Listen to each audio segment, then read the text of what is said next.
प्रश्न उठता है, ये राधा है कौन?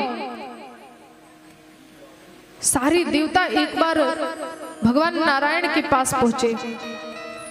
भगवान परब्रह्म परमेश्वर के पास पहुंचकर ब्रह्मा आदि समस्त देवता वहां बहुत विचित्र प्रार्थना की। भगवान प्रसन्न होकर के प्रकट हुए। बड़े ध्यान से सुनेंगे आप।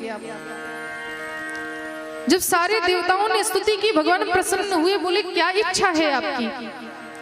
समस्त देवताओं ने कहा, भोलेनाथ ने कहा, प्रभु आज तक हमने आपके अनेकों अवतार का दर्शन किया, उनके तत्व को समझा, लेकिन हे नाथ हम आपके अस्तित्व का दर्शन करना चाहते हैं, जिसके बल से आप भी बलवान हैं। आपके अंदर जो आनंद है, आपके अंदर जो करुणा है, आपके अंदर जो बल है, उसका स्वरूप क्या है? भगवान ने कहा, ये आपका प्रश्न है या किसी और का?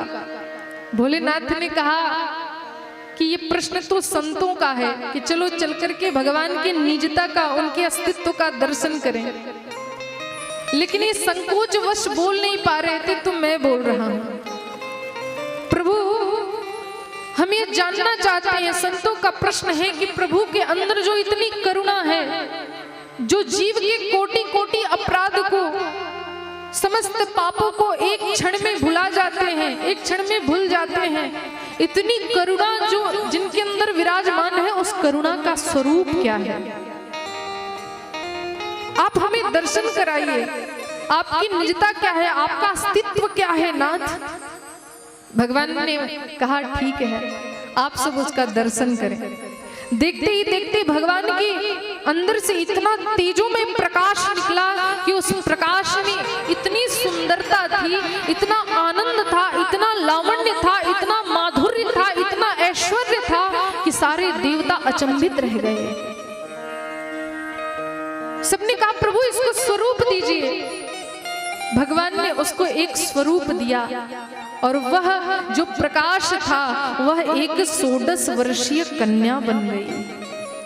सबने पूछा, प्रभु ये कौन है? भगवान ने कहा, यही तो मेरी शक्ति है, यही तो मेरी आह्लादनी शक्ति, यही तो मेरा प्राण है, यही तो मेरा बल है, यही परा है, पर्या है, अपर्या है, मंगला है, भद्रा है, रास रासेश्वरी, ब्रजेश्वरी, मेरा प्राण, मेरी आह्लादनी शक्ति, मेरा आधार श्री राधा है। ये राधा कोई और नहीं, भगवान की आधारभूत शक्ति है, उनकी आह्लादनी शक्ति श्री राधा है।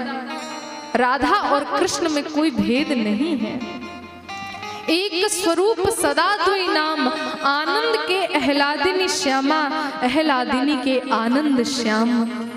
श्याम और श्यामा में कोई भेद नहीं, जो कृष्ण है वही राधा है, और जो राधा है वही कृष्ण है।